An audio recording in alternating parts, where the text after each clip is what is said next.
అక్కడికి వెళ్లి police station లో రెండోసారి కంప్లైంట్ ఇస్తే కూడా పోలీసులు పట్టించుకోకుండా పక్కన పెట్టారు. అంటే ఒకసారి ఇది 15వ తారీఖు జరిగితే రెండు సార్లు ఆ మహిళ మా మీద దాడి జరిగింది, నన్ను ఈ విధంగా హింసించారు అని చెప్పి పోలీసులకు చెప్తే కూడా పట్టించుకోకుండా పక్కన పెట్టారు. ఆ తర్వాత నెక్స్ట్ డే మార్నింగ్ 16వ తారీఖున ఎమ్మెల్యే దగ్గరికి వెళ్లారు. ఈ వీడియో వాళ్ళ సీసీ కెమెరాలో ఉన్న వాళ్ళే డౌన్లోడ్ చేసుకుని ఈ విధంగా వివస్త్రణకు గురి చేసి దాడి చేశారమ్మా అని చెప్పి వెళ్లి చెప్తే ఏం చేసిందండి ఎమ్మెల్యే? ఏం చేసింది? ఏం పట్టించుకోకపోగా మాకు అనుమానాలు కలుగుతా ఉన్నాయి.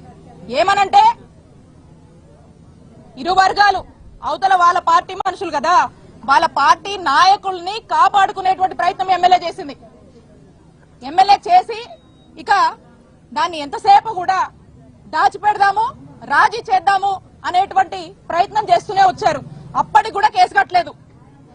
ఆ తర్వాత ఇక్కడ ఉన్నటువంటి వాళ్ళు వైఎస్ఆర్ కాంగ్రెస్ పార్టీకి సంబంధించిన వాళ్ళు కొంతమంది దీని గురించి ఇది లైమ్ లైట్ లోకి వస్తుంది ఇష్యూ, దీనికి సంబంధించినటువంటి వీడియోలు సోషల్ మీడియాలో అక్కడ ఇక్కడ రావడం వల్ల ఇది ప్రజల్లోకి వెళ్తుంది, చర్చ అవుతుంది కాబట్టి దీని వల్ల వాళ్ళకి పరువు పోతుందని చెప్పి అప్పుడు పోలీసులు చిన్నగా అప్పుడు నిద్ర మేల్కొని ఎఫ్ఐఆర్ కట్టారు. అప్పుడు ఆ ఎఫ్ఐఆర్ కట్టిన తర్వాత కూడా ఎటువంటి యాక్షన్ తీసుకోలేదు.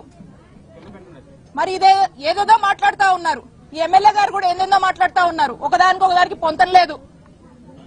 మేము యాక్షన్ తీసుకున్నామంటారు, మేము అది చేసామంటారు, మేమే మళ్ళా సరెండర్ చేయడానికి చేశారా లేదా అని ఏదేదో మాట్లాడుతున్నారు. పొంతం లేకుండా మాట్లాడుతూ ఉన్నారు.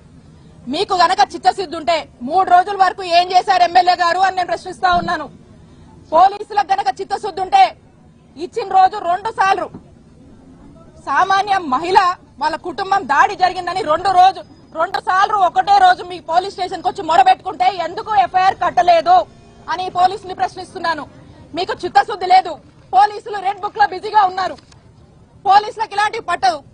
ఒక మహిళను వివస్త్రణకు గురి చేసి ఈ విధంగా దాడి చేసినా కూడా పట్టలేదంటే ఒక్కసారి ఆలోచించుకోండి. కూటమి ప్రభుత్వానికి మహిళల రక్షణ అన్నా ప్రజల రక్షణ అన్నా పట్టింపు లేదు.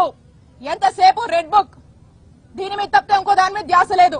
ఇక చివరిగా 3వ రోజున సోషల్ మీడియాలో జనాల్లో విపరీతమైన చర్చ జరుగుతుంది కాబట్టి ఇది ఆ ప్రభుత్వానికి ఆ పార్టీకి బ్యాడ్ నేమ్ వస్తుందని చెప్పి అప్పుడు 3వ రోజు సాయంత్రానికి ఎప్పుడు అరెస్ట్ చూపించి ఆ తర్వాత ఇక ఎమ్మెల్యే గారు ఏదో ఒకటి చేయకపోతే బాగుండదు నమ్మరని చెప్పి ప్రజల్ని నమ్మించడానికి మాకు వీళ్లకు ఎటువంటి సంబంధం లేదని ఒక ప్రెస్ రిలీజ్ ఇచ్చారు. అప్పటిదాకా ఏం చేశారు? మీకు చిత్తశుద్ధి ఉంటే ఆ మహిళ ఆ కుటుంబం వాళ్ళ బాధని మీకు ఆ వీడియోని చూపించి ఏడ్చినప్పుడు ఏమైంది? మీ చిత్తశుద్ధి ఏం యాక్షన్ తీసుకున్నారు?